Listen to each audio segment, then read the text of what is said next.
compostable materials that help grow more stuff. As they say in the movies, no resources have been lost in the making of this material. So what about the washing machines, mobile phones, fridges? We know they don't biodegrade.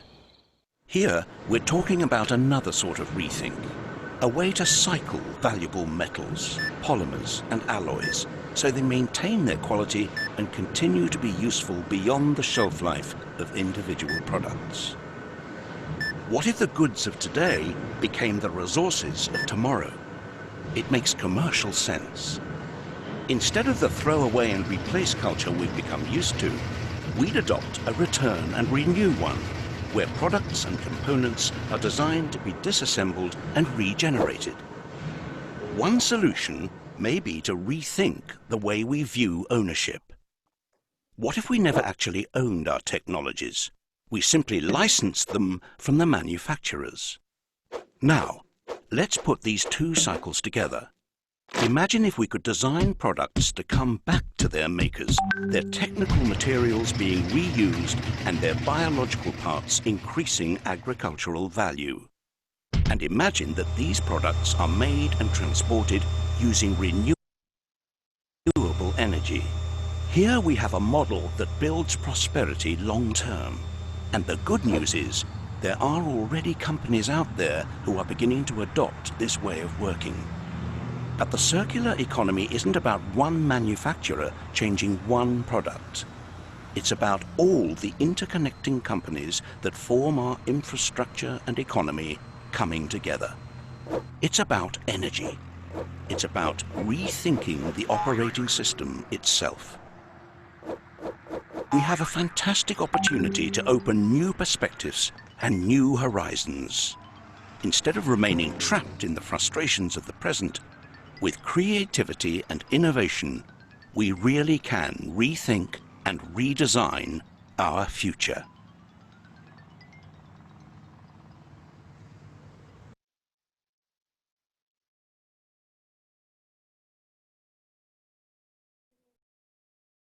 Yeah, thank you for sharing, Ebenezer.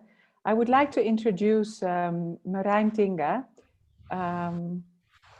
Actually, he should introduce himself because he's very inspirational to us and to our process. And we were very happy to have him on board with the Blue Economy Conference a while ago, where he also explained what he's pushing for in the Netherlands and how successful he has been.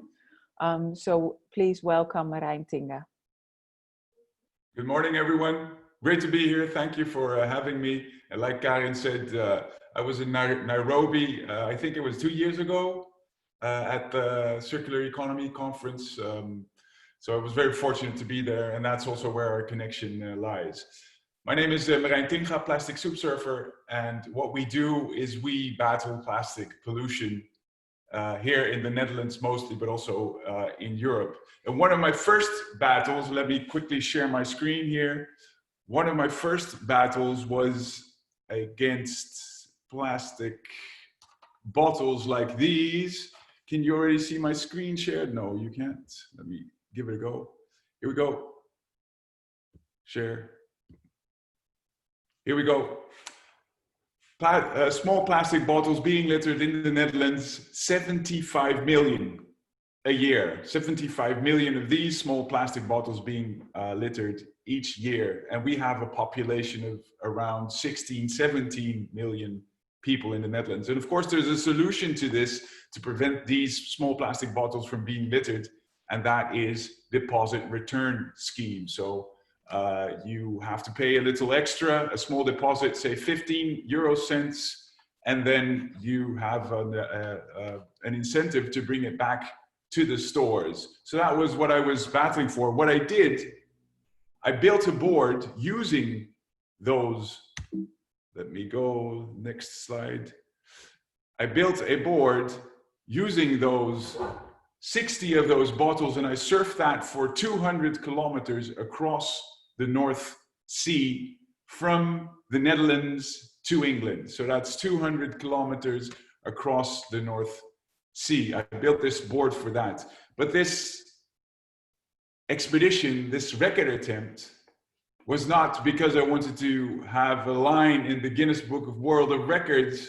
This was because I wanted deposits on those small plastic bottles. And this actual campaign was the kickoff to a petition to get deposit return on small plastic bottles. And I got 60,000, I collected 60,000 signatures. And it was Valentine's Day 2017. And instead of taking 60,000 signatures, I took 60,000 sugar hearts to Parliament. And this is that moment. And I handed those 60,000 sugar hearts to the MPs responsible for circular economy in the Netherlands. But I did something else. I did something sly and cunning. I wrote my own resolution. So like a promise for Parliament. And it says, I want 90% less of these small plastic bottles being littered within 3 years. And it did not have the word deposit return in there, but it did have the value that we do not want this littering. And this was enough to have all MPs sign my resolution. And 2 days later, my resolution got adopted by Parliament. So now I had this promise. But of course I understood that it's not only politicians that make policy, and that they are accountable to the big corporates in the Netherlands. So I understood I have to get to talk to Coca-Cola, because those might be my real adversaries. What I did is I built another surfboard, and this time I paddled it. In 2017, I paddled it down the River Rhine, over 1,000 kilometers. And I did that to show that this problem starts inland. This plastic pollution problem starts inland.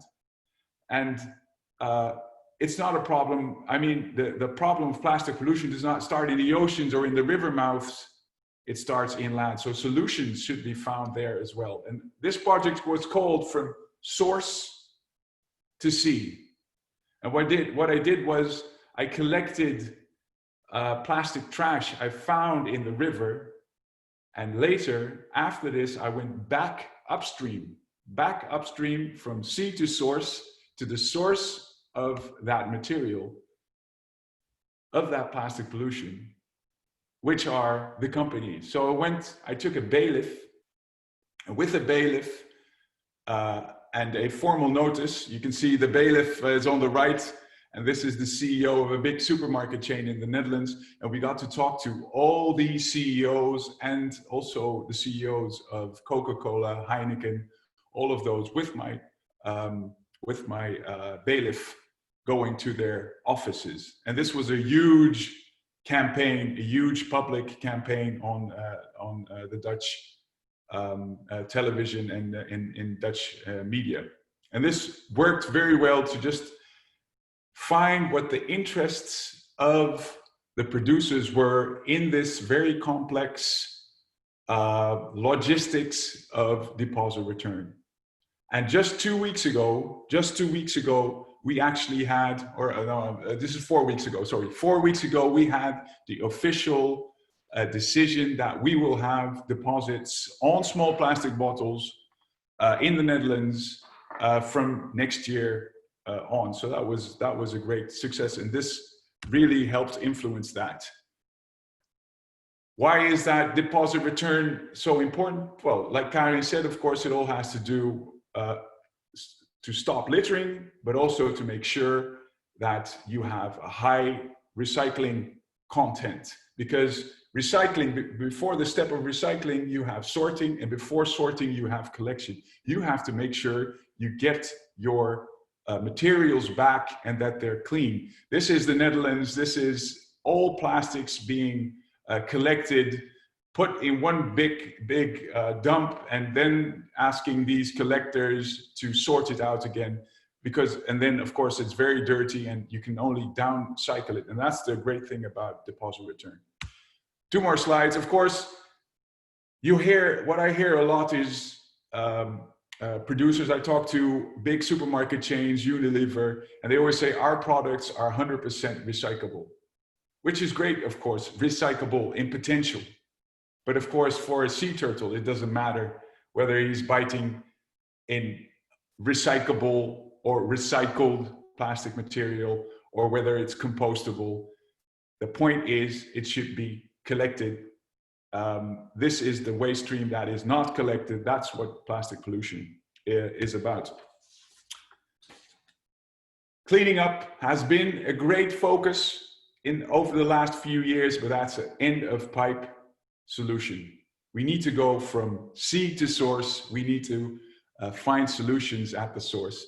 And that means producer responsibility. That means producers thinking about ways to prevent plastic pollution. And when we do cleaning up, we should make sure that we at least monitor, we should collect data as we clean up, which I feel is the most important thing. Thank you very much for having me. Please, if you have any questions, jot them down in the chat and I'll see whether I get time to answer those. Thank you very much. Please follow me on LinkedIn, Instagram, or YouTube. I'll be interviewing Karin Boomsma this Monday evening at 7 Nairobi time on Plastic Free Day in Kenya. So maybe see you there. Thank you very much for having me. Super. Thanks so much for making time, and have a great plastic-free day today and tomorrow and the day after tomorrow. And we stay in touch, and we will make sure that you get the questions mentioned for you. Then we can move on a little bit. I just want to make sure that we are clear. I got a question not only from the TV interviewer, I got the same question actually from my own team, and it's still causing a little bit of confusion. So before we dive into regulations, just to make clear, there are a few things. Oh yeah, and we have the awareness on EPR regulations straight after.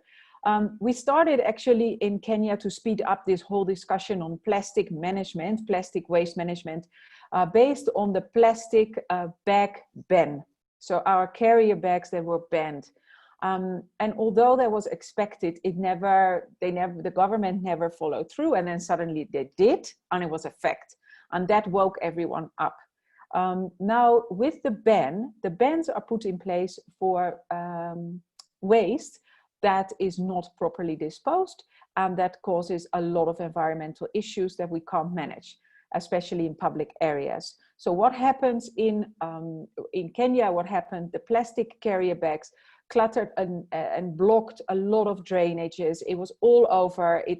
There were walls of plastic bags. If you would travel from one country to another in the environment, you could just see them sticking around the trees and the bushes. And it was very much a visible pollution, but it was also really impactful pollution, because we had really a lot of problems with our drainages and with water flowing through cities and areas. So once a material or a waste stream is really not taken care of, the governments tend to ban it. And the ban is also on items that are actually were quite capable on a quick adaptation to a new way of living. Like our life doesn't depend on a plastic carrier bag. So we can bring a woven one, we can bring a basket, we can bring a reusable one. So it's fairly easy to adapt to that specific ban. Now with that ban, we got woken up and we thought, okay, listen, it's probably very likely that if this is going to happen, that government is getting really serious about our waste management and how we do that and our pollution. And therefore, and then the single-use plastic ban came up, which is effective on the 5th of June, so small month ago. And this is not on every single-use plastic, because your pasta is wrapped in plastic. You use it only once. You open your pasta, you boil it, and you throw away the packaging. You're still allowed to do that. But the single-use items that we find most in areas, in this case restricted areas, beaches and national parks, those 10 items we find most are banned in those specific areas to keep them free of litter. Also because it's not only impacting our health, but it's also impacting actually our economy. I mean, those products are lying around in areas where we host tourists locally and internationally. So we're actually ruining our own touristic products. So that is why that ban is effective. Now, there are other plastic items we actually would like to keep using because they're way harder to replace by other material. Take, for instance, a plastic water bottle or a plastic milk bottle. Now, those items you want to keep, but if you want to keep them and you want to avoid littering and also avoiding disposal in the environment, which is a landfill. Landfill is considered to be an environment. They're open dump sites. All the plastic will leak into the soil, and therefore it all ends up in microbeads in our system. So we're basically eating plastic. Those materials, if we want to keep on using it, we need to have responsible behavior, how we manage those materials. And also looking at the quality of the materials, can they be recycled? How do we collect them in the best possible way? And therefore, the government has proposed an extended producer responsibility policy that we are currently actually finalizing to see whether it's a policy that is implementable by the private sector, and the private sector is looking at how can we design a business model and make sure that everyone is part of the extended producer responsibility, so that we really start managing our waste in a much more responsible way, which is better for people and planet. So that is what I would like to sort of have as a start of an introduction. And then we have some questions. So I give the mic to Ebenezer. Thank you, Karim. Nice presentation there, and also a presentation from Tinga. The name Tinga is a bit familiar in Kenya, so and also a bit easy to pronounce. So we have a poll there. If you haven't taken the poll, please do. So just trying to find out where you are in terms of understanding of the regulations. If you've read it, if you've heard about it, if not, let me see how it goes as you proceed with the webinar. So I see 21 people out of the possible total 22 actually have taken the poll. So if you haven't, please do. 10 people remaining. And then we close the polls and see what the findings are. But as we do that, we'll go through quickly to explain what the extended producer responsibility is. As Karina has mentioned and rightfully said, that we shouldn't go into a panic trying to think, okay, so we have said that there is a single-use plastic ban, so are we not supposed to be using plastic anymore when you go to the restaurants or not? So she's rightfully said that it is within the protected areas. And the single-use plastic items, it's a list that is there within the ban that took effect last month. So actually, when we were discussing this in the Ready today, I compared this to one of my friends who was celebrating a milestone for his baby boy, who is 1 month old right now. So our single-use plastic ban is also a month old, and we were trying to see how is this effective. Of course, these are items that are used more when you go to the beaches, when you're taking your time off to go to the parks, conservation areas, and the Ramsar sites also, and also including forests. So when you're taking a walk to Karura Forest, please make sure you don't carry those items.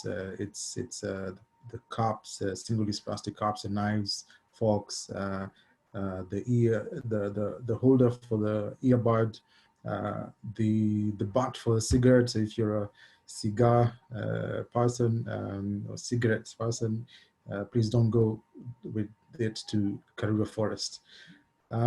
So we go quickly through the regulation itself. So why the regulations? Ideally, the regulations, EPR regulations, are there to support in terms of reducing pollution to the environment, and so that we're able to adopt sustainable practices for us taking care of our environment and reducing waste. So it's a bit unique and it's a bit interesting for our sector today, and also all the sectors actually. It's not one particular sector. We'll be looking at it in terms of which items will be under the EPR. So the EPR in full is the Extended Producer Responsibility Scheme. We'll be looking at the structure as we go ahead with this.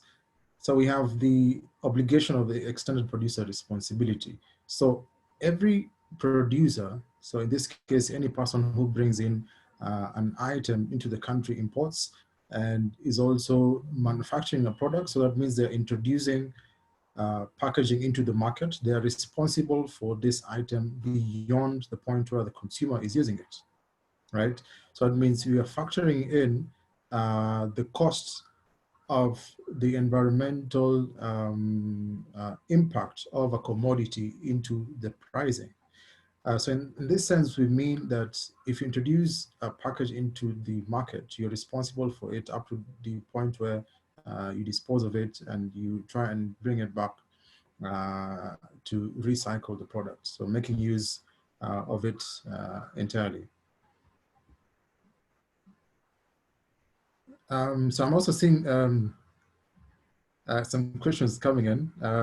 Use the chat room to direct your questions to us. We also be having a panel in a few. We have a number of them within. We'll be introducing them in a short while.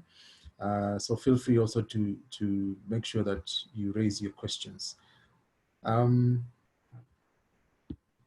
I'll end the poll. We'll be looking at the results shortly. So we see that the first question that we ask is, have you heard about the regulations? And if you have you read them?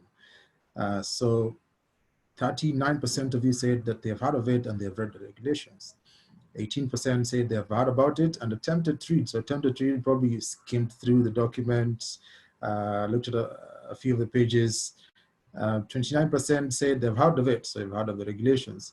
And 14% say that they have not heard about it. So good. So at least we have a number of people who will have an advantage to raise, know more about it. And even those who have read, you can still now raise pertinent questions because we know in the near future we'll be having more interactions on stakeholder involvement with the Ministry of Environment and Forestry, together with Kenya Private Sector Association, who have been very keen on this, and also including the Kenya Association of Manufacturers, who we are also working together with to develop a business model for an extended producer responsibility.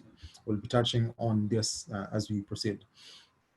So we have to get clear the difference between the two, the extended producer responsibility regulation and the single-use plastic ban. Those are two different things. So you need to read both of them to be able to understand these regulations.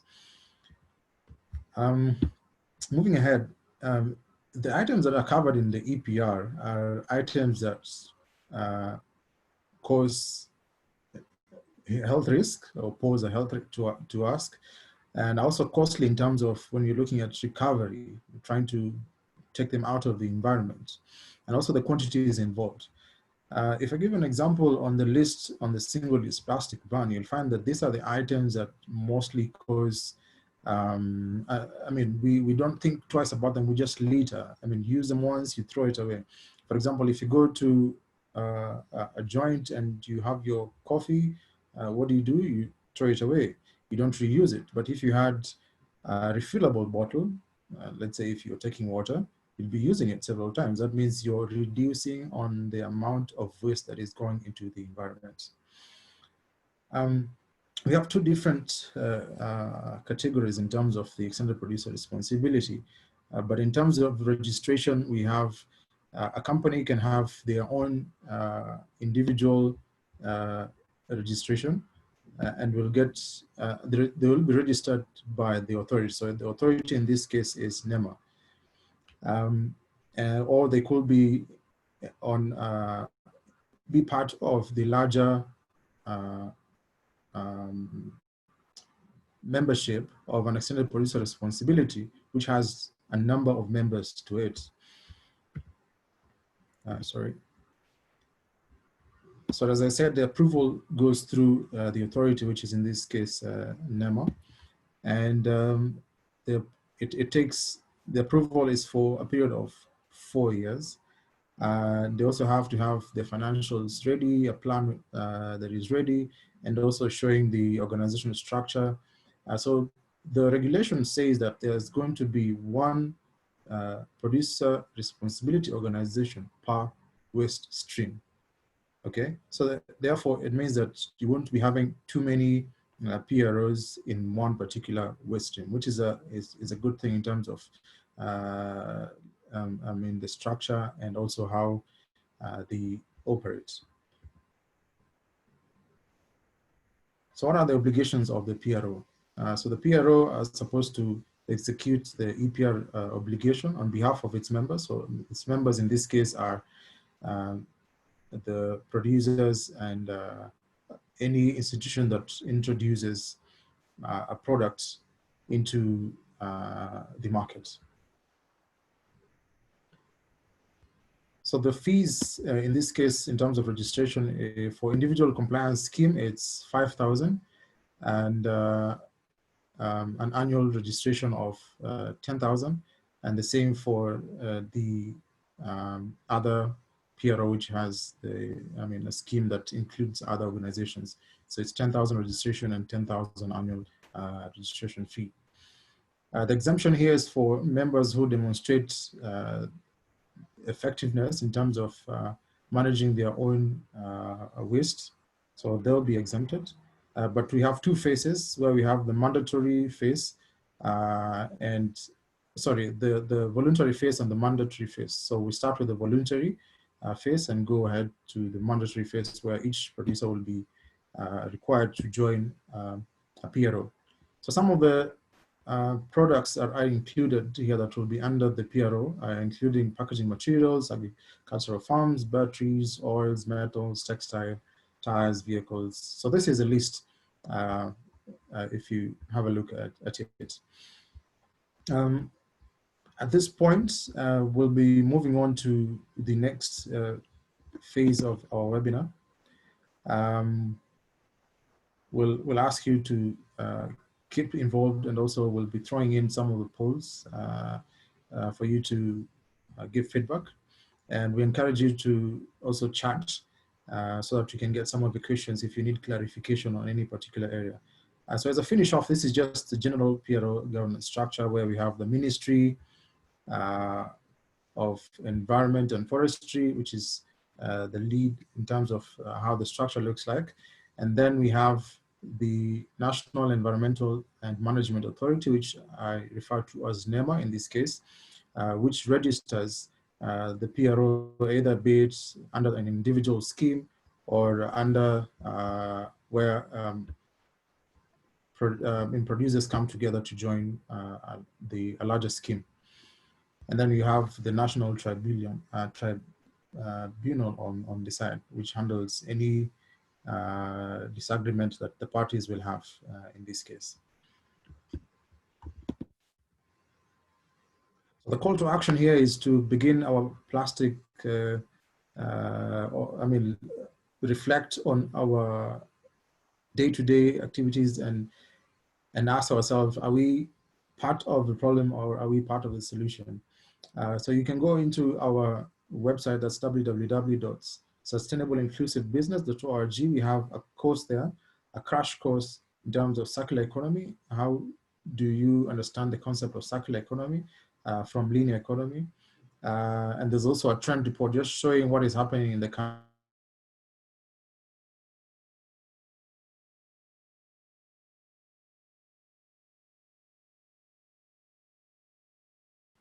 So we get to the point where we'll be having our panelists join us. We have a number of them. So we have Karine Bon.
Okay, I see that Ebenezer, I can't hear him. And I've just checked, others can also not hear him. So let me take over briefly. We have to create some space for the panelists. So we have Miriam, and we have Joyce, and we have John, and I would like to start with those three actually for a short introduction before we actually dive in the content. So Miriam, maybe you can introduce yourself first.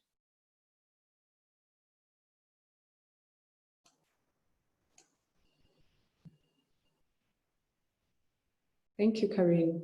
My name is Miriam Bomet from the Kenya Association of Manufacturers.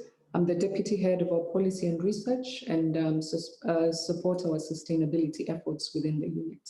Thank you, Karine. Thank you very much.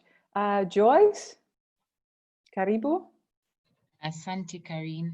I'm Joyce Gashugi, Country Manager for PETCO, PETCO here in Kenya.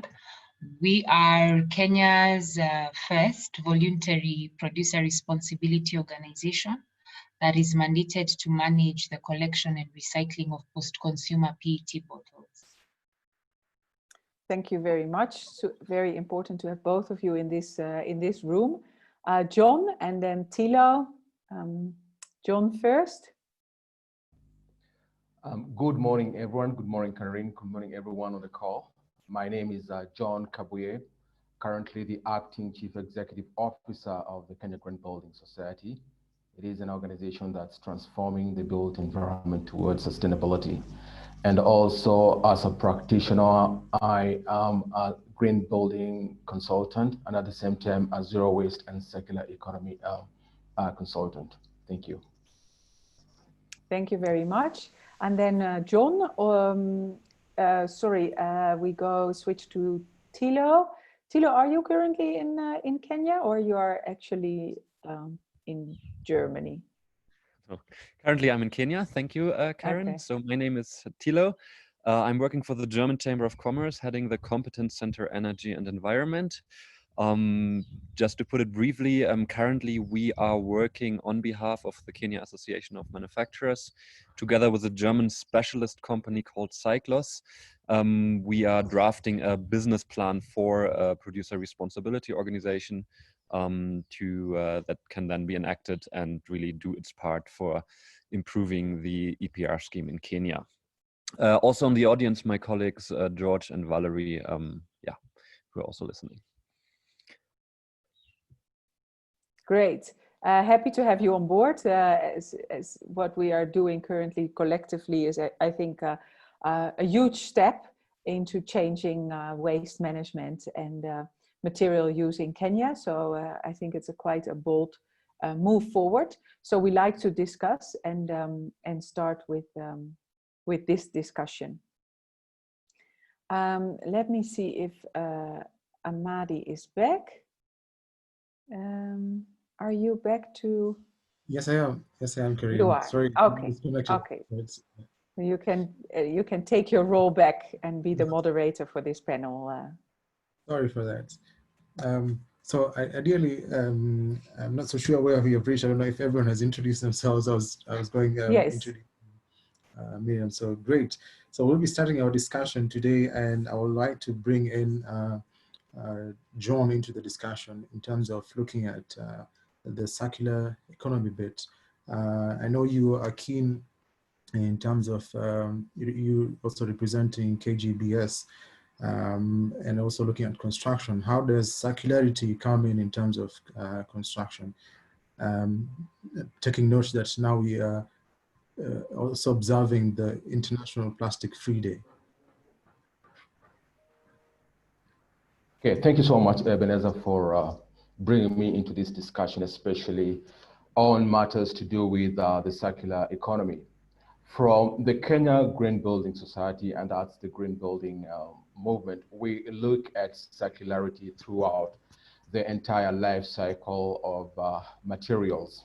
From the building and construction, we also look at how those materials that are used when buildings are being operated, and not just even buildings, but also other spaces within buildings. And with that, we're referring to parks, we're referring to natural resources.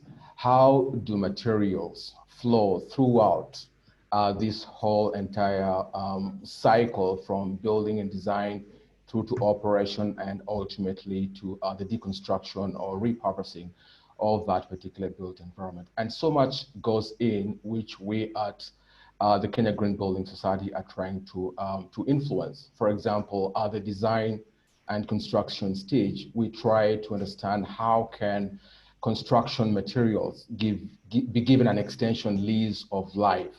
And with that, we are referring to materials which are generated, let's say like debris, we're talking about packaging materials of the materials which are brought to construction sites. How can they also get an extended use of life?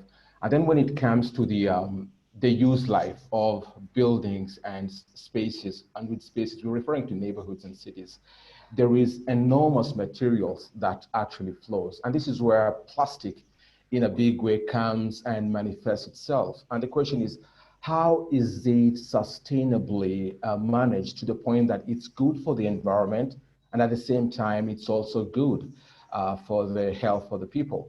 So we've just come to realize from the building perspective is that the policies that were put in place, courtesy of the governance systems that we have at the cities level or national levels, weren't sufficient to drive us to the next level.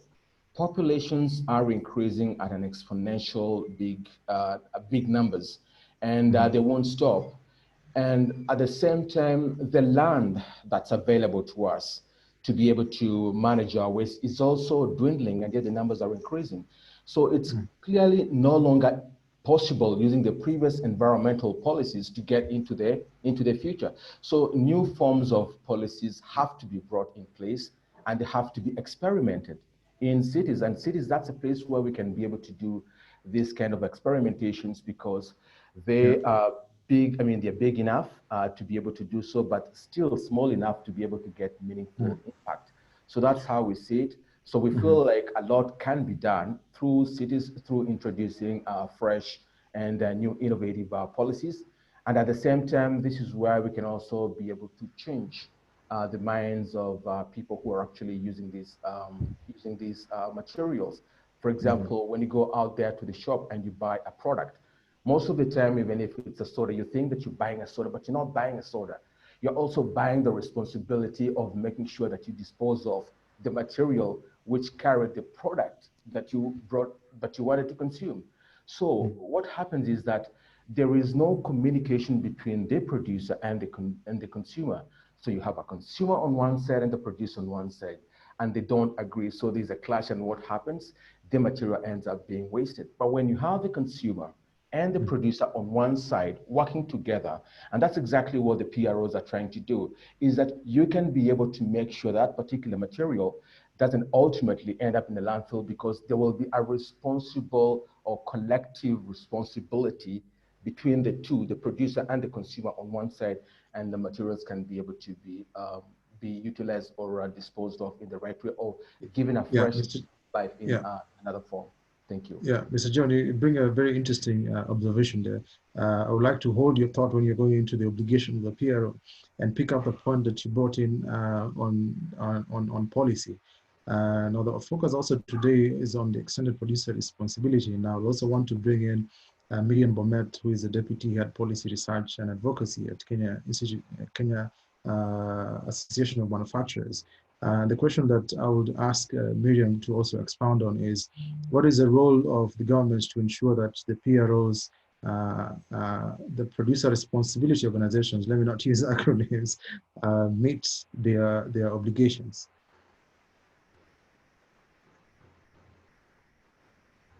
Miriam? Yes, thank you, Ebenezer. Thank you for having me here today. It's encouraging to be taking part in this discussion around responsibility in the environment, and to also listen to actions and efforts that are being implemented around achievement of sustainable environment in Kenya. In addition, of course, these discussions are coming on the backdrop of a global crisis that has greatly impacted not only Kenya, but globally. But it shows the importance of us as a country giving prominence to the environmental agenda. As I start, I'd like to highlight that the environment is now a priority in the country for businesses, and it's actually featuring in terms of business planning and budgeting to ensure compliance. So definitely, I would wish to first share just a background about the association and what we do.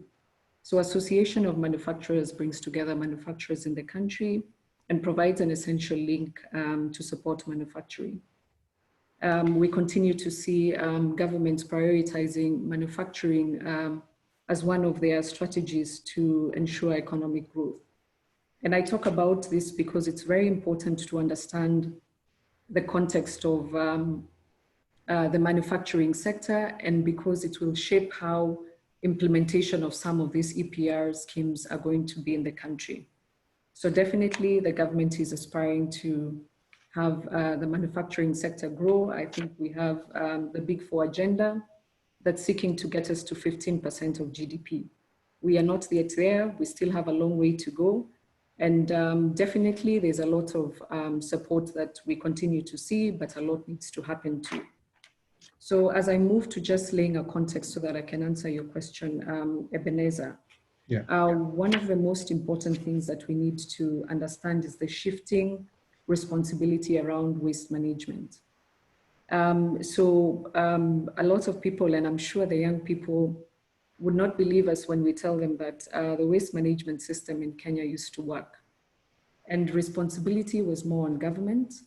That's the time when we kept on seeing garbage being collected as soon as you put it outside your home. We saw a lot of recycling taking place and reuse.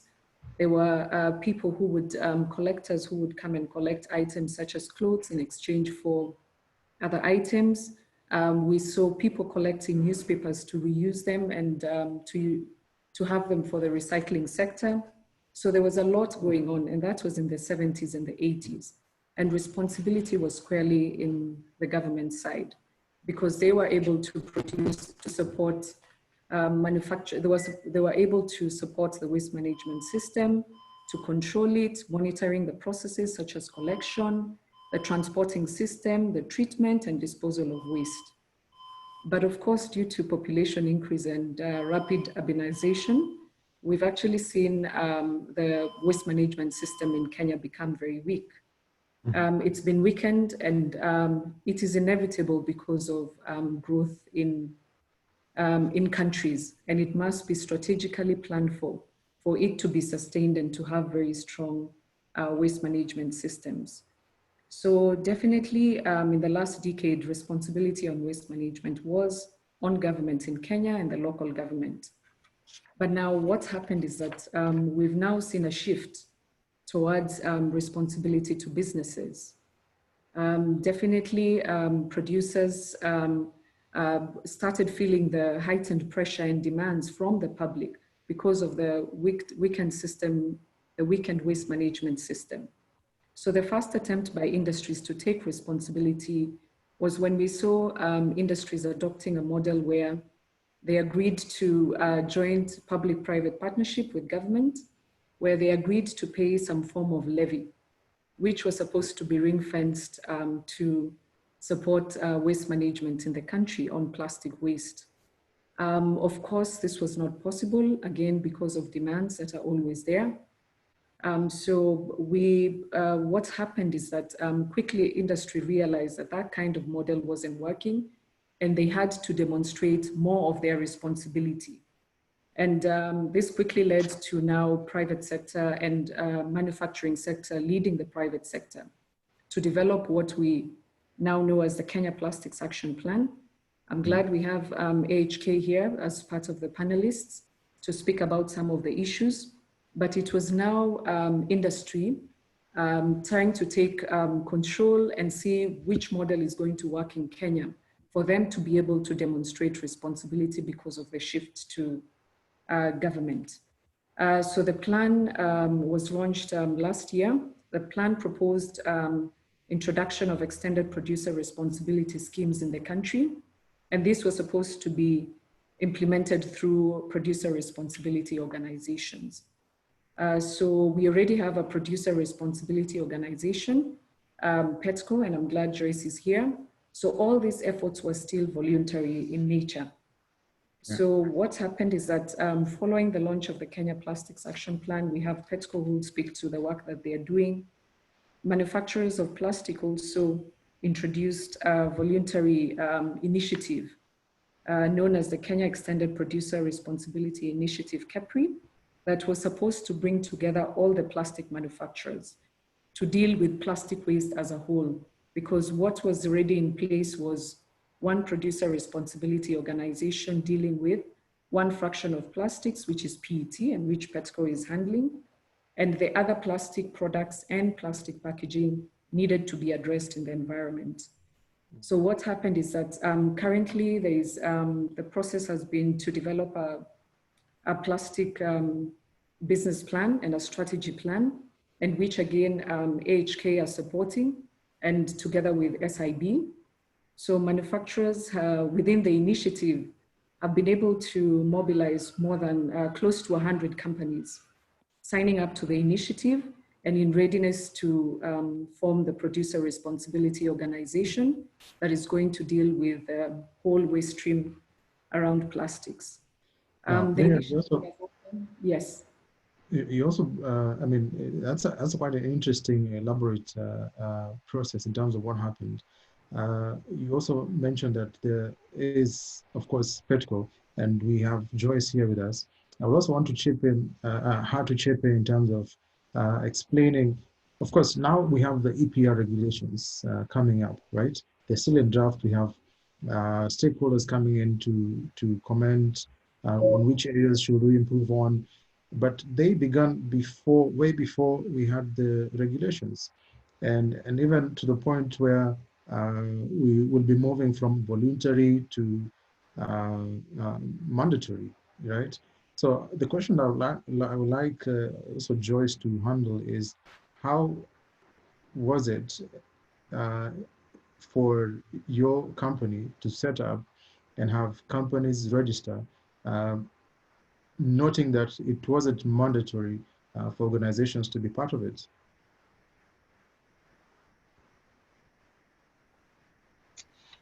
Thank you, Ebenezer. First, I think is just to echo, I think, our appreciation for this timely discussion around the EPR. It's coming, of course, at against a backdrop of government setting up its own legislation. For us as PETCO as a model was initiated and conceptualized in South Africa about 15 years ago. It has been operational, successfully yielding results year on end, and also focused around the management of post-consumer PET. So for us here in Kenya, it was simply adopting the same model with a lot of assistance and partnership and coordination with the South African office to be able to establish the same model here.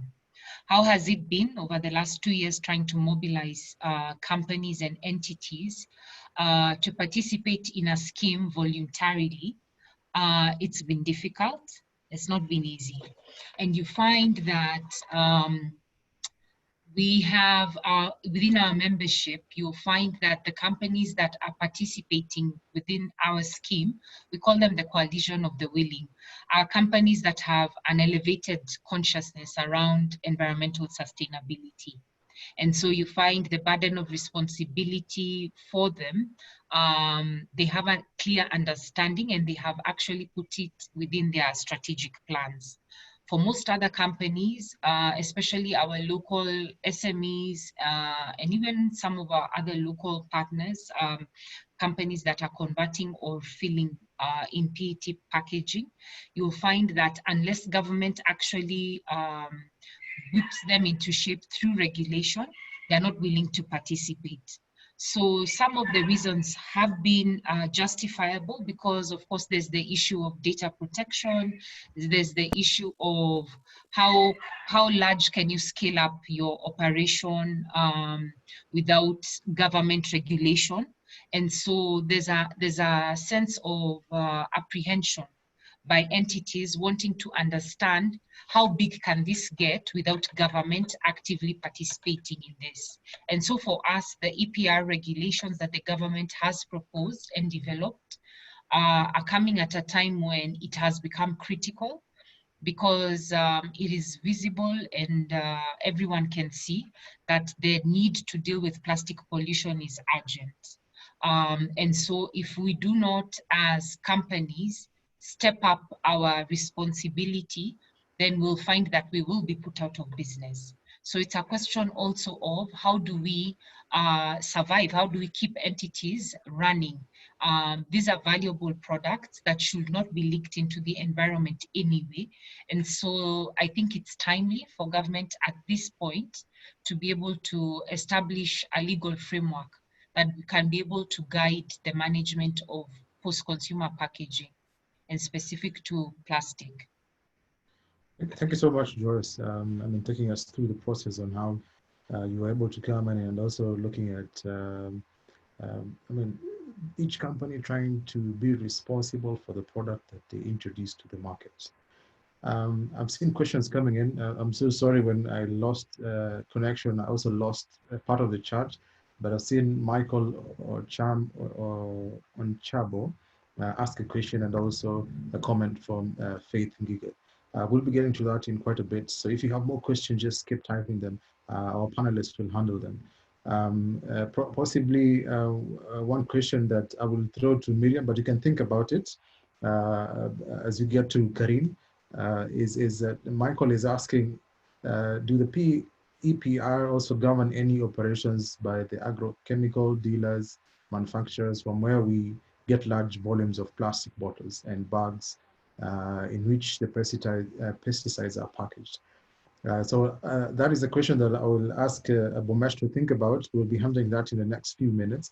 But let me get to Karim in terms of looking at the regulations. So we conducted a poll as we began, and we were looking at how many people have heard about the EPR regulations, how many have read, how many have had and read, and how many have not had anything to do with the EPR regulations. So we had quite a number of people say that they have read, so that's very good. But we also had a number of people say that they have not heard of it. So what role does sustainable inclusive business play in creating awareness, or what role do you play in terms of ensuring that people are able to adopt such practices? Thank you, Ebenezer. Yeah, I think it's very important that we actually use the force of associations, because they combine specific sectors, and then we can cluster specific waste streams, because this EPR is actually quite a general one that ultimately wants to target any waste stream we are creating. So I think the awareness raising, instead of approaching each and every individual company, is best done through associations like the Kenyan Association for Manufacturers, for instance, but also KEPSA as a membership organization. And I think with the outreach to the different sectors within KEPSA, for instance, and the sector boards, but the same on Kenyan Association for Manufacturers side, we will reach out to most of the businesses in our country. And I think we need to extend and expand on that, because that's the way we can reach everyone. And if we look at the outreach KEPSA can have indirectly, we could reach 500,000 businesses. So that's quite a lot. We should be able to get the message across. And what we where we come in is that collectively also with the associations, because the EPR is really a responsibility that is placed in the lap of the private sector. The government is really transferring that responsibility. And therefore it's so important that we as the private sector come up with very useful input that is actually implementable. I mean, we have to implement it. So we need a legislation that can work to make sure that the private sector can bear this responsibility and actually set up the infrastructure we need for it. So what we are doing is supporting through also the embassy and KEPSA as an institute and COM. Really, can we influence in a positive way, in a constructive way, the legislations and the policies, but also can we set up a business model that can work? And for instance, what we need to take that responsibility. So it's not advisable, for instance, to work completely with funding and start pushing on generating funds and then setting up producer responsibility organizations. And Miriam can confirm that, as well as Thilo, and I think Joyce is experiencing that every day because she's on her own actually pulling this car. And the reason is that the private sector needs to come up with a model that is manageable and that we can all together finance, and so that it doesn't fall apart or it's not depending on a few donors. I think what we need some funding and support on is the awareness. So can we set up those trainings? Can we inform you correctly? Can we support businesses to implement? How do you become a member? How does it really work? How can you set aside money to pay your levies and to actually rethink the materials you're using? And therefore we need maybe some extra push here and there, and we are looking at that. So as sustainable and inclusive business, we're trying to see where we can come in with that specific support. It's quite practical, I think, our approach to it. Yeah, thanks, Karin. Before we get to Miriam, because I had asked a question to Miriam, let me bring in Thilo. So we just conducted a poll right here, and we were trying to find out how many people are representing its sector. So we see the manufacturing sector is at 18%, MSMEs at 9%, and NGO civil society is at 18%, and we have other at 55%. So I'm wondering which sector would not handle that 55% of the people in the room are in the other. So probably you can quickly just, the people who are in the other, you can quickly just chart and tell us which sector that is not captured here. So the question that I'll bring into Thilo is that, do you think that with the single-use ban and with the external producer responsibility regulation, did this bring a panic to, or Joyce says PRO, okay. Okay, good. So you amongst the others, okay. So Thilo, the question is, do you think this brought about panic to the sector, especially for the tourism sector? Because they were not so sure, are we part of an external producer responsibility? So just same question where I was asking Karin to talk about the question he raised, the question on awareness. Thilo, and how best do you think this can be handled? Okay, thank you very much. Okay, the question, how to answer it. Let me say, so last year, also on behalf of Kenya Association of Manufacturers, we procured the Kenya Plastic Action Plan. And in the framework of that, we were talking to quite a number of stakeholders, mainly from the manufacturing sector, so from the industry, including the tourism sector. So we do have some, I would say, intel on how they see the current developments and what is happening. From what we got, we would say the panic or the, let's say the urgency to act is rather in the manufacturing sector than the tourism sector. We also went to Mombasa, spoke to a number of hotels, and what we could see is they really have the strategies to adapt to these kind of bans, or had that in the past. We have some hotels, for example, who have switched to who have totally abandoned plastic bottles. So all these things would say the tourism sector is better prepared than other sectors to anything that will happen in the future. talking about other industries, I wouldn't call it a panic. It's a bit of a wake-up call, yes. Miriam may be able to add a bit on that. She is deeper in the sector. But I believe the industry has also acknowledged and has really seen there is a need for action. And now they want to take this action into their hands and really work together with the government to bring things forward. That is our perspective on that. A bit shorter, but I'm happy to go more into detail into anything. Yeah. I mean, also touching upon the business plan for the extended producer PRO, that's Producer Responsibility Organization, and looking at the regulation where they say that the PRO should be prepared in terms of having a business plan, looking at their cash flows. And do you see within the context that we are in, PROs being successful in terms of getting membership? Of course, Miriam has talked about getting over 100 members at the moment, but also looking at other waste streams as it is represented within the Extended Producer Responsibility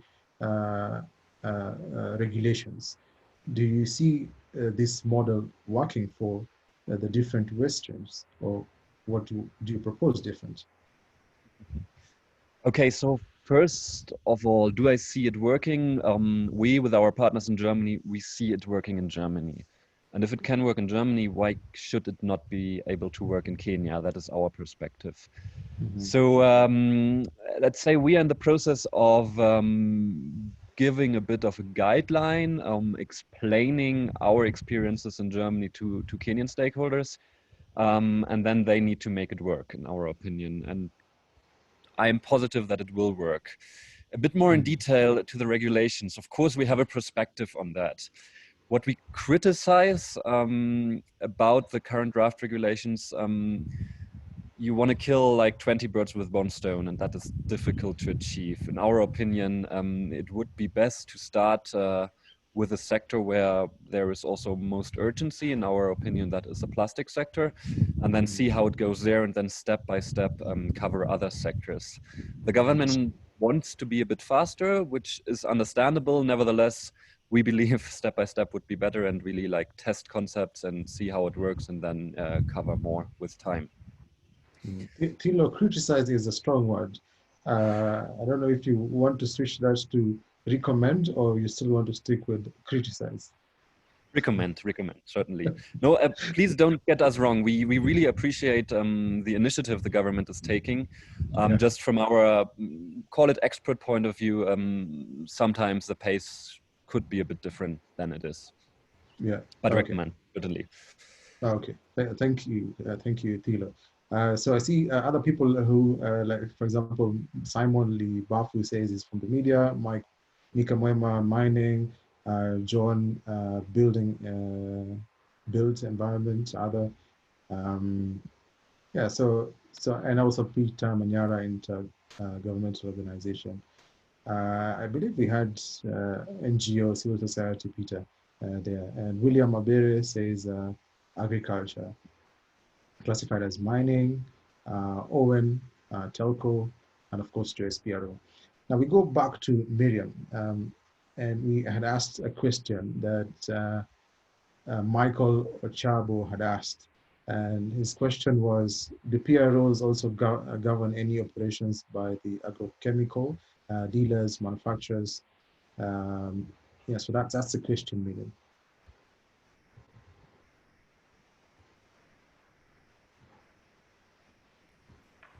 Thank you, Ebenezer.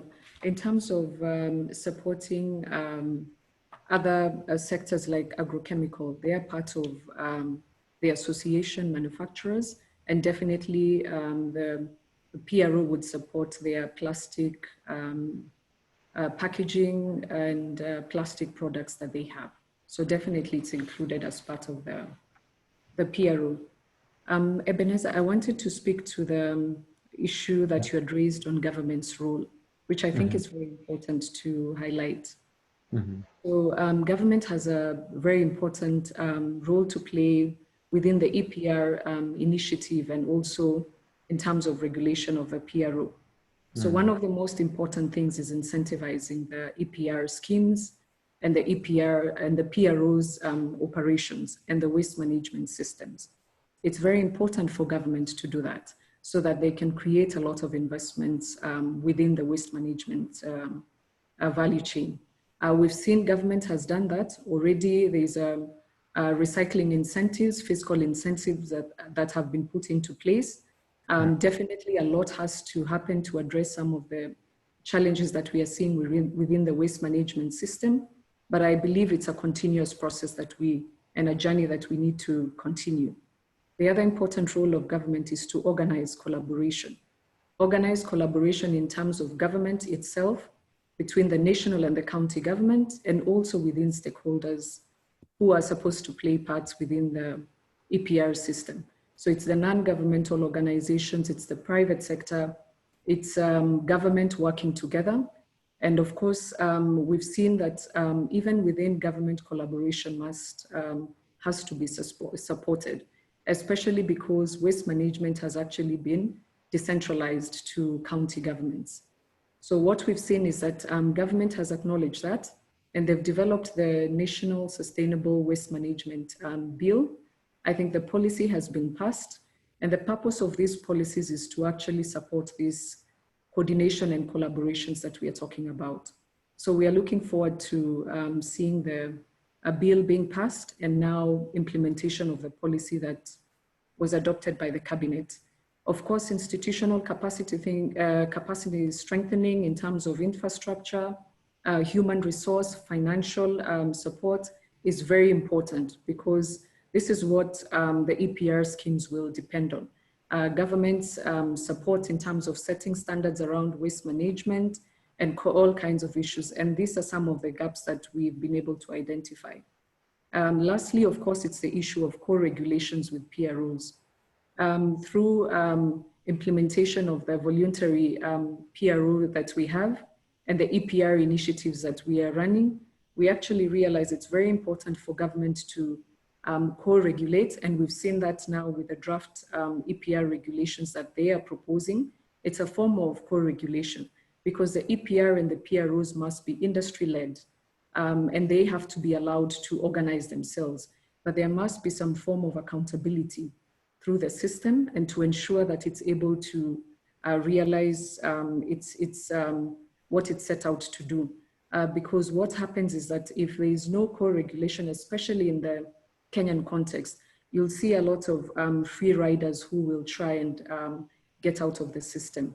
And when I say that, one of the important things is the issue of bringing all the stakeholders together within a PRO.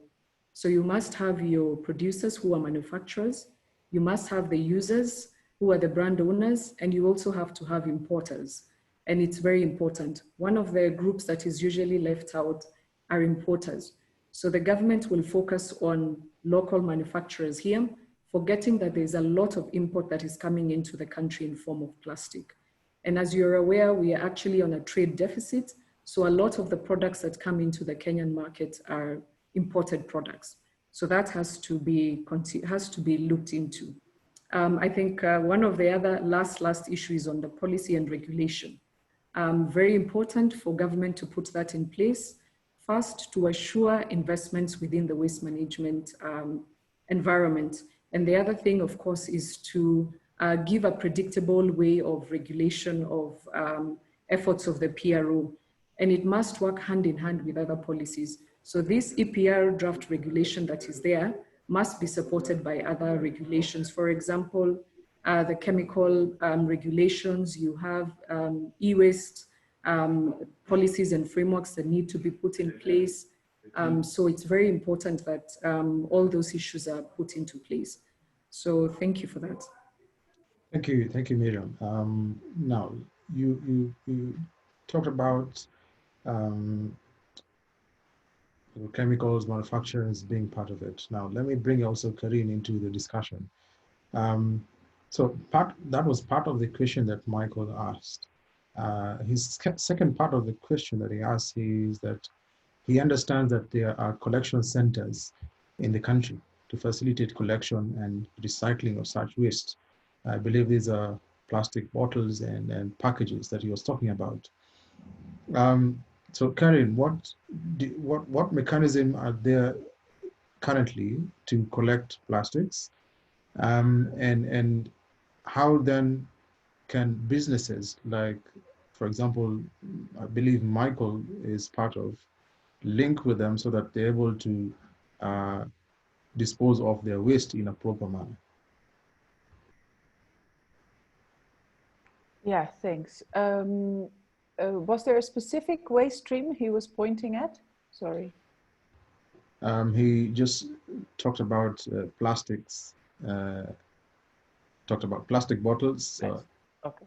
Okay. sure Yeah, so there are currently, what we still do in Kenya is just collect everything if it's being collected by general, so that on household level, it's just generally being collected and brought to a dump site. Most of the time when it's being sorted, it's actually done from the dump site. So you see that, for instance, there are materials, especially plastic bottles, that do have a value, and Joyce can say more about, can explain more about that. But there's a lot of informal waste pickers once the general waste has been picked, that then select valuable materials out of that pile and bring it to traders and recyclers. Now, you can see that, for instance, with Mr. Green, who actually formalized informal waste pickers into a community and a professional business that picks waste and brings it to their recycle centers. So they have added their own recycle centers. It's not yet a recycle, the material is not being recycled yet in the country completely into another product. What we have is that, for instance, what you can see, if you go to Ngong dump site, you will see that the trading points of a Mr. Green are very close to the Ngong dump site. So, and there people will select their plastic bottles and bring them to the trading points of a Mr. Green and get a fixed amount for their materials back. And that's how a lot of it is organized and how a lot is being collected. So in Kenya, most of the recycling and collection has been based on informal sector. And the point is that with an EPR and with businesses behind it, that we would really like to see to formalize that whole sector, because only then it can really have the impact it should have. But I think also Joyce can explain more, because this is also evolving, it's developing, it's dynamic. We're not standing still. When Mr. Green started, it was just a few waste pickers, and now they already do their own recycling. So those kind of things evolve with volumes and with professionalizing of those services and the linkage to the private sector at the same time. Yeah, thank you so much, Karim. Before Joyce handles that question in terms of how then do they operate and who are their members in terms of PETCO, let me bring in John into the discussion a little bit, because you talked about they're not, this plastic not being really fully recycled to a different product. Now, we have seen companies coming in to develop products from plastic, for example, the electric poles. John, is there a possibility that in the near future we'll have blocks made from plastic being used for construction? Thank you, Ebenezer, for that question. And I think I'll slightly go back to Karen's awareness question, where she said that we need to do a lot of awareness. And from there, let me just say that we need to do a lot of awareness, especially about the possibility of so many materials and how we can be able to use them. So specifically with plastic and your question that can they be used in the built environment sector? Yes, it will happen, and it's going to take shape in the near future. Why? Because the Kenya Green Building Society has been speaking widely about other materials that can replace traditional materials. For example, the poles. those plastic poles can be able to replace the wooden poles. And we are happy that we have the ban on logging, because what it has done is that it has restricted the market for the application of wood to really the most important material. So when it comes to plastic posts, when it comes to skirting boards within buildings, when it also comes to other furnitures or fittings within the buildings, we can replace wood with plastic. Plastic has so many applications. For example, we have companies who are making roofing tiles, roof covering material using plastic, and they're taking a lot of plastic out of the market. We've also seen plastic being used as, instead of using it as wooden planks, especially for patios, or let's say for staircases, or even for, not staircases, but for ladders. So plastic has a wide application. Now, the next question will be, how acceptable will it be? And this is where awareness comes in, and we'll tell the consuming market that plastic is equally good. And since it's equally good, we need to see it being manufactured some more. And if there is a demand for it, but then there is no sufficient manufacturing for it, then there we are, we've just created a fresh new industry with a ready supply of material, ready to manufacture, and a ready consumer market, ready to take up what's manufactured. So there our circular economy keeps on moving. So the next question will be, how fast can we get it moving circular? Thank you. Good, thank you, John. Before we get to Joyce, I see Professor Jackie has raised her hand. I believe you have a question, Prof?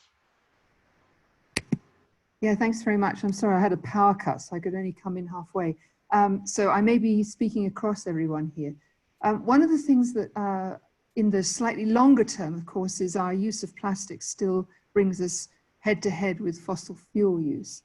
And so I'm really keen to see how, in developing the bioeconomy ideas, where we're gradually substituting plastics with bio-based forms, both from, particularly from forest products, but also waste products from things like shellfish, whether we could encourage the development of the EPR together with producer organizations to think, one step ahead, not always about how we'll deal with plastics today, but how to build in to sort of future-proof us into a world where we may really start switching out from fossil fuel sources into bio-based ones, which we can generate here in Kenya.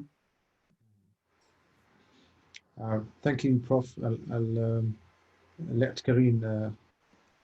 No, I think it's a very relevant question, because you are not only want to talk about how you're going to manage your current behavior, you want to actually create a new economy, and you want to create a new future, and you want to also look into alternatives.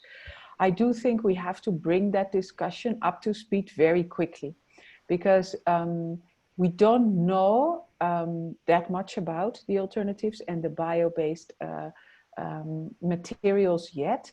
And the sooner we exactly know what we're talking about and how it can replace and how we can measure whether that has a much better impact on the environment, the sooner the better. Because what we're currently seeing, which is a bit of a concern, first and foremost, I do think it starts where the discussion starts, rethink your materials, because you don't want to now create the same single-use behavior, just throw it away, we just consume whatever we want, now based on bio-based products. I mean, we don't want that either. So I think it's to bring this into the discussion is super fundamental, because you want to see what kind of behavior change do you want to create. So personally, I wouldn't want to see a future. I don't want to imagine a future where we have coffee cups that are completely plant-based, but we're still throwing them around, because ultimately we need to still create and grow those materials for the alternatives. So now we're going to have a massive amount of plant-based single-use items that we are with the same speed dropping into the environment. It doesn't increase our responsible behavior, and it doesn't phase out a single-use approach to material use, whether they are bio-based or fossil fuel-based. So I really like this question, and I think we should look at it. The other thing is that it conflicts with the opportunities or the possibilities of recycling. So the minute we bring in those products that look like plastic, but they're not, the plastic recyclables will be contaminated. And so in this case also, I think what we are addressing is that alternatives, but also plastic materials, we need to really code and label them appropriately. And that is a very key thing. And even regardless what we're going to do with it, but this is very crucial that we understand what the product is that we hold and we buy, and that we actually know what we're doing. Because we have tested a lot of, like personal testing, a lot of bio and plant-based products, and they obviously say that they decompose within a week or something. But if you try and put your bio-based coffee cup in your soil, in your garden, nothing happens for 7 months. And the reason for it being is that the qualification of that biodegradable material is made in a lab under perfect conditions with so much humidity and so much, the temperature is exactly, it's like 50 degrees, or, and all those conditions we do not have in the environment. And even something that decomposes in 7 months, it can still kill a fish if it's floating around in the first 6 months of their life span. So I think it's super relevant. Let's bring it in as quick as possible, because there's a lot of unawareness, and there's also a lot of people that want to replace their products, especially in hospitality industry. You see people like, oh gosh, oh, luckily there's an alternative. Let me be good, let me be green. And they will embrace it without knowing what they are embracing, and it's not properly labeled and coded. And I think we need to move on with that very quickly. So thank you very much for bringing that up. Thank you so much, Karin. I think we were supposed to stop at 10:30. It's 11:30. It's 11:34. So I'll ask for your patience just for 10 more minutes, and then we will close. Thank you so much, Prof, for the question. Prof, your hand is still raised. Do you still have a question? Take it down. Yeah. Okay. Okay. Thilo, your hand is raised. Is it a comment or reaction to the question? Just a very brief comment in addition to what Karen said. I think we need to be careful to not see bio-based plastics as a silver bullet, which they are not. Without going so much into detail, for example, in Germany, in the big composting facilities, for them, bio-based or biodegradable plastic is the exact same challenge as non-biodegradable. It has to be taken out of the compost. Just a small example. And finally, we also need to see all these plastics we use, we consume, if they are bio-based, they need to be grown somewhere. So we will need acreage that is maybe currently used for food production to use it for plastic production. And I think it's a bit complicated if there are still people who in bad times suffer from malnutrition in Kenya, that then we grow plastics instead of food. It's also something to be taken into consideration. Thanks. Okay, thanks, Thilo. Now, I had a question. So I believe I'm seeing Dr. Aib Mashari also is part of the participants. So I hope he's also noting down some of the contributions that are coming through from our participants today.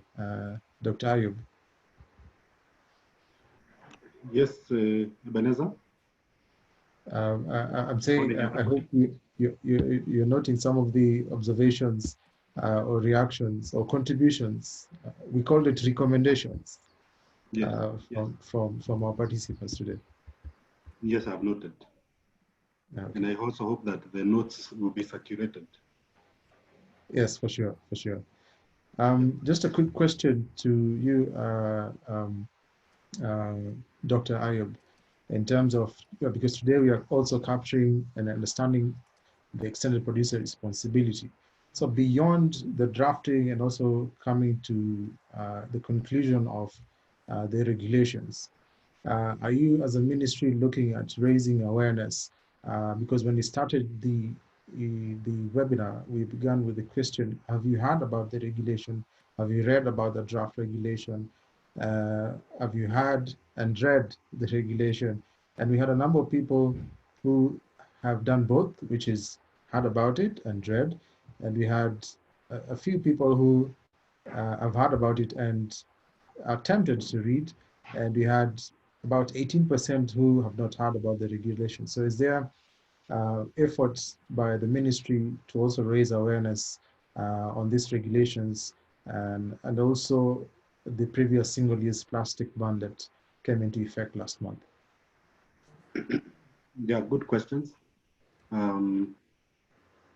As a ministry, we have been working closely with partners, and although we have not done awareness of very popular platforms such as the radio, the TV, but we have done awareness through our social media platform.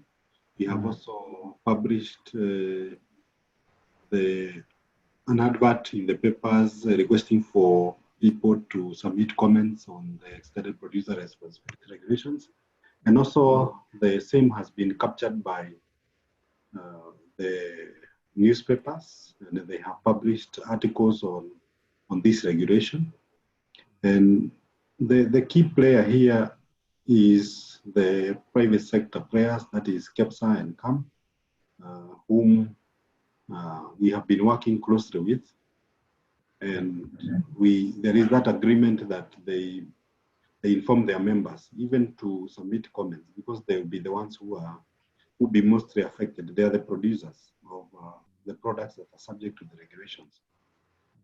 So in other words, our awareness has been more very focused to those stakeholders who will be greatly affected and who are supposed to make contributions to the EPR through the PROs.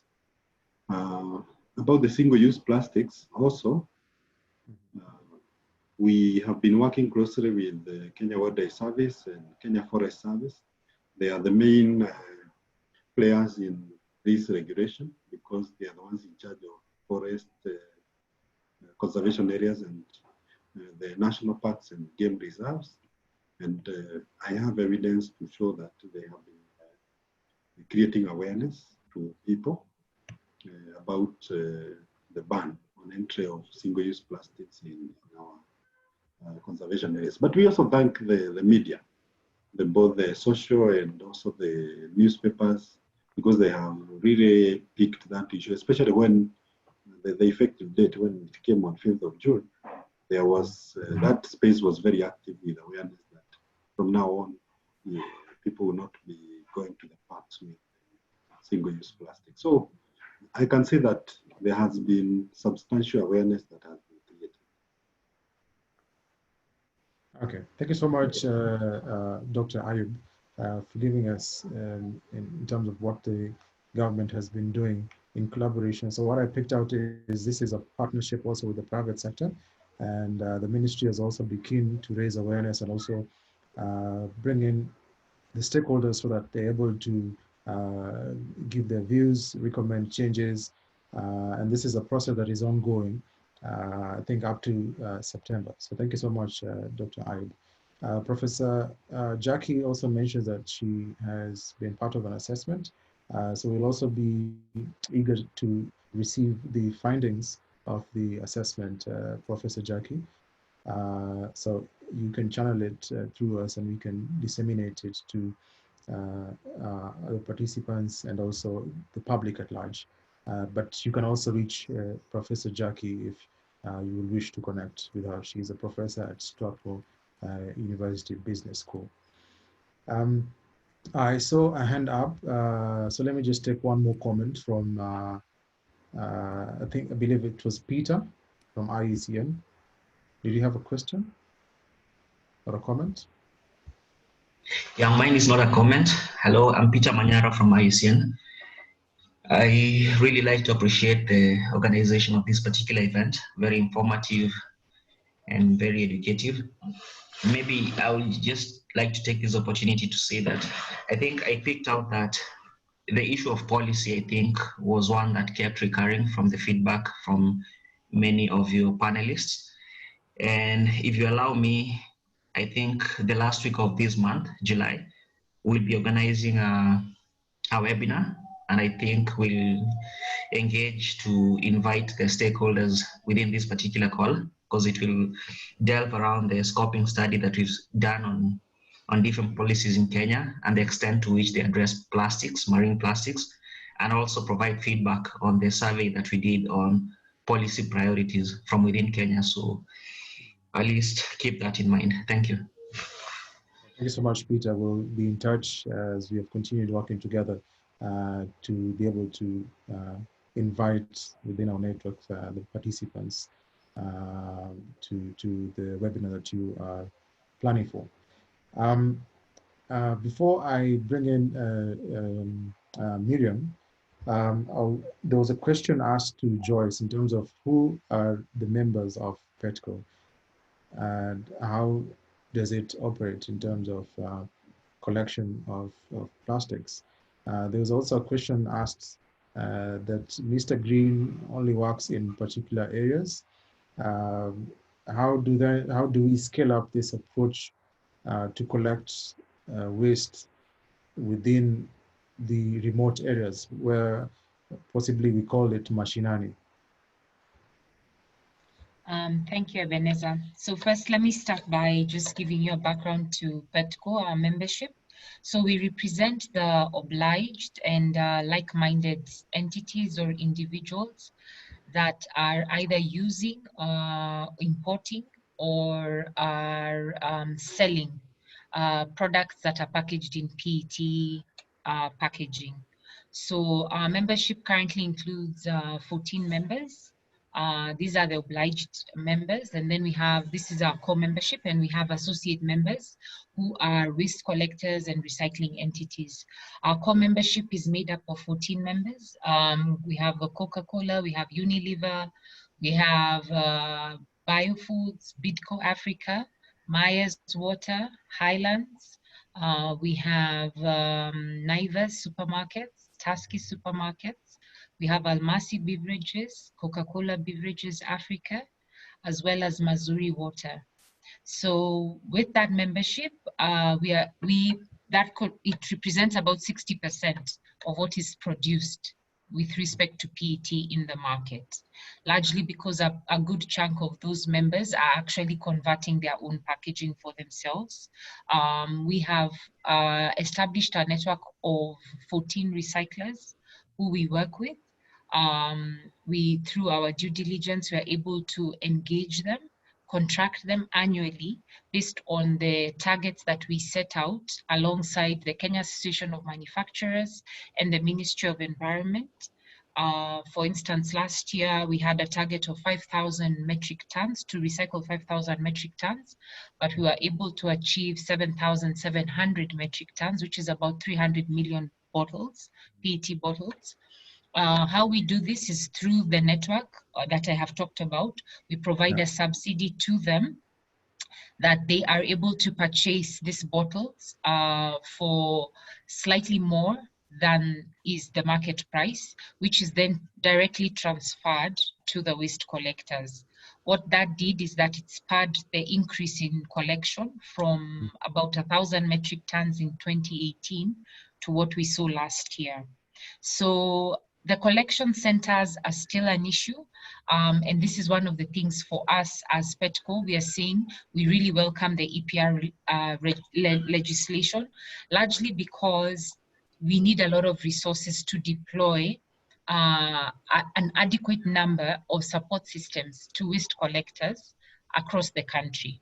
So our ambit is actually national, but we started with the 80-20 rule. So we focus on Nairobi, Mombasa, Kiambu, the large pockets where waste collection is a lot. We've partnered with Takataka Solutions. We've deployed our bins around shopping malls. And through that, we've been able to see over the last 1 year that consumer awareness and behavior has shifted.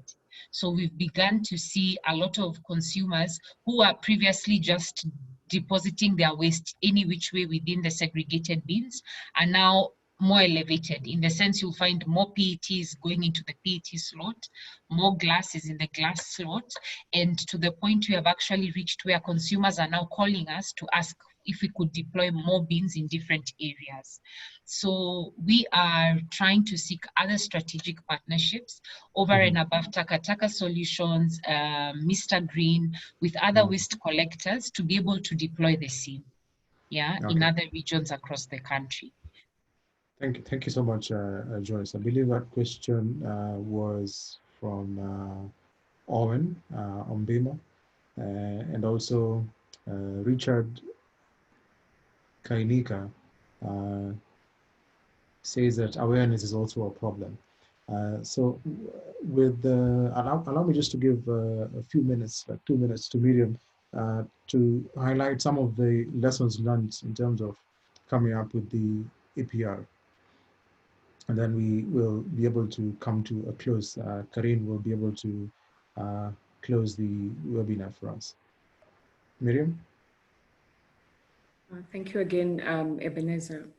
So we've, of course, learned a lot of lessons. It continues to be a journey that we have to all walk because EPR is actually a new concept in Kenya. And I say a new concept because we've only gotten recognition of EPRs in the draft regulations and also in the National Sustainable Waste Management Policy that was adopted by the cabinet a month ago, last month. So it's still a new journey that we are walking. But one of the critical lessons we've learned is that the EPR system will thrive in a circular economy concept. And again, of course, we acknowledge the government's role in now recognizing that. And now that it is recognized in the policies in Kenya, you'll see a lot of investments now coming in terms of pushing for reuse of products, having recycling of products, product redesign, and a lot of consistent policy direction now as we move forward. So the circular economy is what can actually bring out the EPR schemes to be able to implement well within our systems. The other thing that has to happen is fixing the gaps that we have existing on waste management. I think the first one is around segregation, which is very important.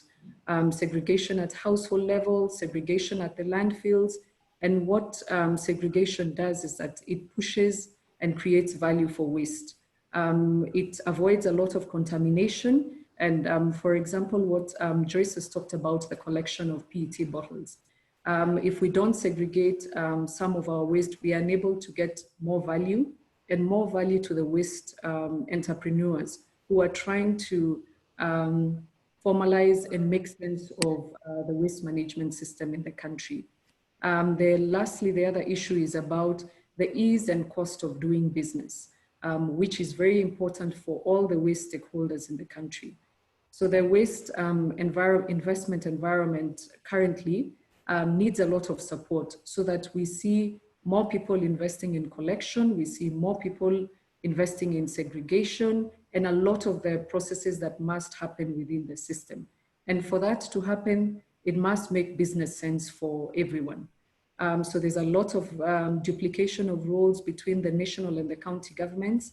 That continues to increase the cost and the ease of doing business for the informal collectors, who are the most important people within our system now. The people who you see collecting out there are being pushed to be formalized within a system that has really not been shaped. So we really need to look at the ease and the cost of doing business for the waste management system. Awareness and public information is very critical, and it's not the role of the PROs that will be created alone. It's the role of everybody. It's the role of the non-governmental organization, it's the role of the media, it's the role of government, and of course, businesses as a whole. So this is what is actually one of the key things that needs to be prioritized, public awareness, because it's our behavior change that is going to shift us to get to the goals that we are looking for. So thank you, Ebenezer. Thank you so much, Miriam, and thank you so much, everyone, for their patience. So we have the last poll that we are taking.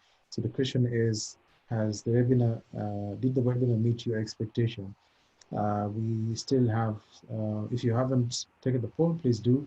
At the moment, we have 37% saying that they strongly agree. Apologies for the spelling error there. It's supposed to be AGREE. 50% agree, and we have 14% that strongly disagree. So we'll also want to hear the feedback of the 13% that they say they strongly disagree. How then can we improve the next webinar? But we also appreciate the 52% that they say agree and 35% that they say that they strongly agree. Thank you so much. My name is Ebenezer Amadi from Sustainable Inclusive Business at KEPSA. It's been amazing. Thank you, the panelists, for taking your time to join us. John Kalunji, who's the CEO at Kenya Green Builders Association. And we have Joyce Gashugi, who is the country manager at PETCO. We have Miriam, who is the deputy head policy, research and advocacy. And we have Karine, who is the director of Sustainable Inclusive Business. Many thanks, and make sure to enjoy your plastic-free day. Karine? Thank you very much. I would like to ask everyone to leave your comments whether you have another need. Do you want this to be repeated next week? Do we need to dive into specific details? Kindly let us know what you need and how we can raise the right awareness. And thank you very much for your appreciation for this event. And I think there's quite some appetite if you see how many people are engaged in this conversation. So again, thank you very much for all joining, and please let us know what you expect from us, how often we can organize those webinars, and what else would be helpful in making the transition to managing our waste, our plastics, and build a circular economy together. Good, thank you so much. Simon Libafu, since you're in the media, we'll also encourage you to help us raise awareness about the regulations and also in terms of what different institutions in this space are doing. Asante sana, Dr. Ayub, for joining us from the ministry. Do have a good day. So we have someone who is asking to exchange emails, Edwin Kamau, who would want to have connect with Miriam and also John Kalunji. So you can exchange your contacts. And you are free to log out. Asanteni sana, and do have a good day. Thank you. Thank you and goodbye. Thank you. Thanks, Ebenezer. And Karen, it was great to see both of you. Great. Good to see you, Prof, and great to interact. Thank you for joining. I put a note in there about I'm doing some waste planning for Narok and the counties in the Mara, and Mau and Cherangani up to Elgeyo Marakwet. So Okay. it's really great to work with them. Okay, that's good. That's Thanks a good to lot, hear. guys. Yeah, Thanks.